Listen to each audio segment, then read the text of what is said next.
बहुत ही जल्द हम आपको दिखाने जा रहे हैं फैसला एक चर्चा, जिसमें मेरठ से राज्यसभा सांसद और पूर्व प्रदेश अध्यक्ष डॉक्टर लक्ष्मीकांत वाजपेयी ने सारी विकास योजनाओं की जो सौगात है उसके बारे में बताया। लेकिन आज का दिन तो सिटी रेलवे स्टेशन के नाम है, क्योंकि आज का दिन सिटी रेलवे स्टेशन के लिए अमृत भारत स्टेशन योजना में शामिल होने का दिन है।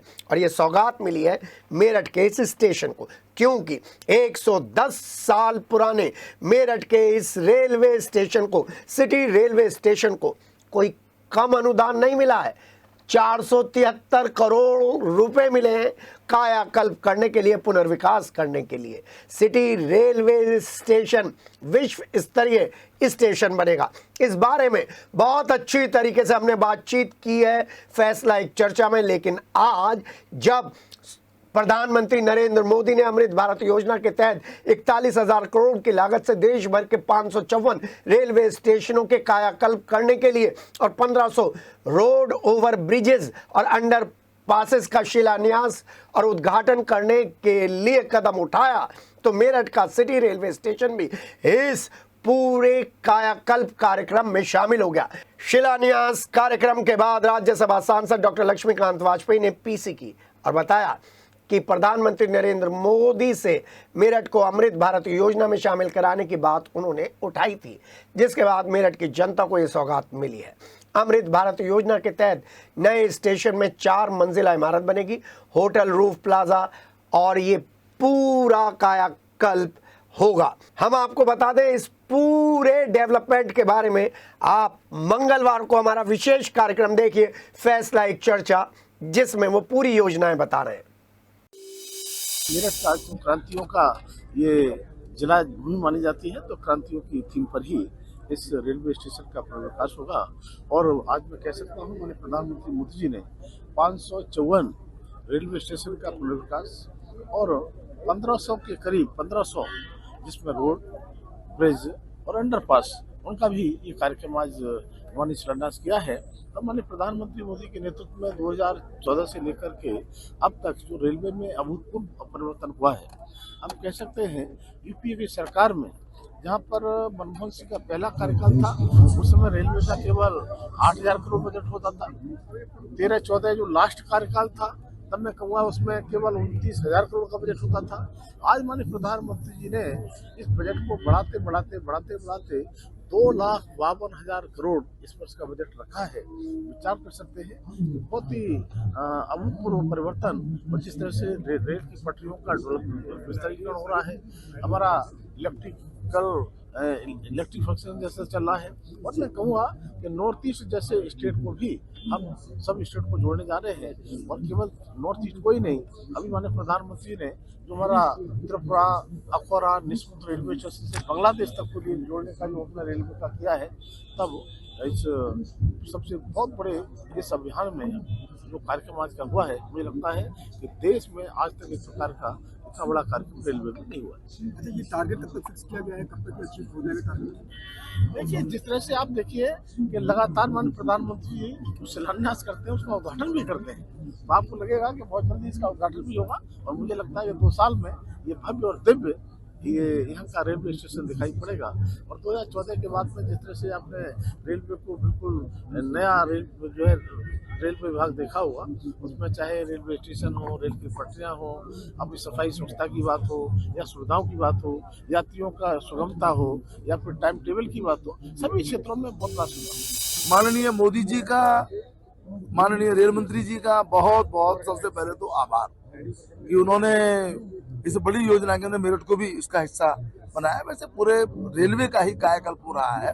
आप किसी भी स्तर से देखें, चाहे वो रेल पटरियों का विस्तार हो, दोहरीकरण हो, विद्युतीकरण हो, फ्रेट कॉरिडोर हो, या जो डिब्बों की संरचना हो, डिब्बों में सुधार हो, स्वच्छता हो, सभी दृष्टि से पिछले 10 वर्षों में रेलवे का एक कायाकल्प हुआ है। और उस क्रम में देश भर के जो स्टेशन हैं, जो कभी गंदगी से भरे पड़े रहते थे, आज वो अच्छे हुए हैं, नागरिक सुविधाओं से संपन्न हो रहे हैं। और हमारा जो रेलवे स्टेशन आज 554 कुल रेलवे स्टेशनों का नवीनीकरण का शिलान्यास माननीय प्रधानमंत्री जी ने किया है। तो मेरठ का भी अगले 2-2.5 वर्षों में कायाकल्प होगा। यहाँ हवाई अड्डे के समान एक स्टैंडर्ड रहता है, उसके समान एक व्यवस्थाएं रहेंगी, सुविधाएं रहेंगी। और यहाँ पर फूड कोर्ट होगा, घूमने फिरने की व्यवस्था होगी, बच्चों के लिए स्थान होगा। यानी शहर का एक प्रकार से वो सिटी सेंटर इस रूप में विकसित होगा। मैं हमारे शहर के सब लोगों की ओर से बहुत बहुत आभार माननीय प्रधानमंत्री जी का और माननीय रेल मंत्री जी का करता हूं। मैंने माननीय रेल मंत्री जी से राज्यसभा में एक प्रश्न पूछा था दिसंबर के महीने में, और उसके लिखित उत्तर में उन्होंने जो जवाब दिया था वो मैंने आप लोगों को सबमिट किया है। मैंने प्रश्न पूछा था कि अमृत भारत योजना के अंतर्गत क्या मेरठ सिटी रेलवे स्टेशन भी है, तो उन्होंने कहा था कि 1309 रेलवे स्टेशनों को पूरे देश में विकसित करने का काम आदरणीय प्रधानमंत्री जी के नेतृत्व में तय हुआ है, उसमें मेरठ सिटी रेलवे स्टेशन भी है। इन स्टेशनों पर क्या क्या काम होने वो उन्होंने पूरी सूची दी है, वो मैंने आपको संलग्न की है। इतना ही खाली कहना चाहूँगा कि ये स्टेशन एयरपोर्ट भी मात होगा इसके आगे जैसा स्टेशन बनने वाला है। इस पर इतना बड़ा सोलर पैनल लगेगा कि रेलवे की बिजली के बाद ग्रिड को भी बिजली देगा। इसमें आने और जाने के रास्ते अलग होंगे। इसमें सबसे बड़ी बात यह है कि जब आदमी स्टेशन पर आएगा, अगर शहर में नहीं आ रहा तो मेरठ शहर क्या है इसकी जानकारी उसको मिलने वाली है।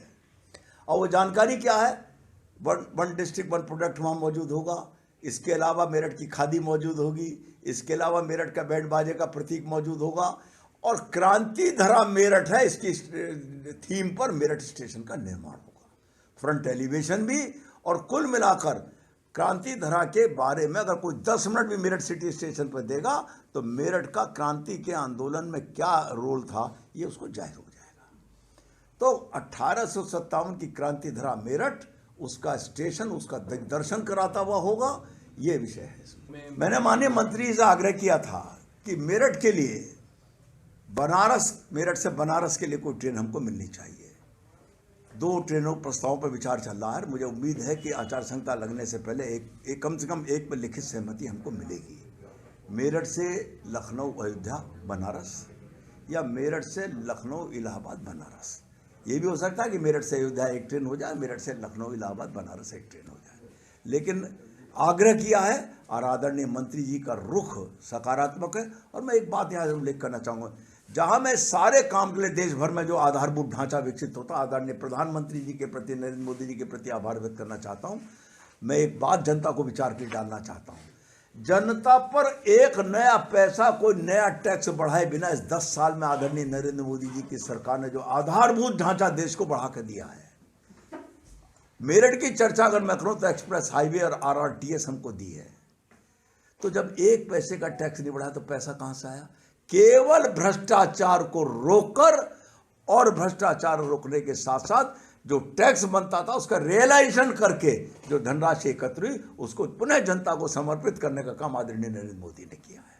कभी शताब्दी नगर बनी थी इसीलिए कि दिल्ली के लोग आएंगे और यहाँ रहेंगे, यहाँ से दिल्ली जाएंगे, लेकिन कनेक्टिविटी नहीं दे पाए थे। आज एक्सप्रेस हाईवे और RRTS के कारण जो कनेक्टिविटी 40 मिनट की मिल रही है, तो यहाँ पर जो टाउनशिप बनेगी उस टाउनशिप में दिल्ली का लोड मेरठ पर आएगा, और मेरठ के लोड पर जो लोड आएगा उससे मेरठ के विकास को 4 चांद लगेंगे। और इसके लिए मैं धन्यवाद देना चाहता हूँ मेरठ विकास प्राधिकरण के माननीय उपाध्यक्ष अभिषेक पांडे को, और आदरणीय मुख्यमंत्री योगी आदित्यनाथ को, जिन्होंने 400 करोड़ रुपया मेरठ की इस नई टाउनशिप के लिए प्रदान किया।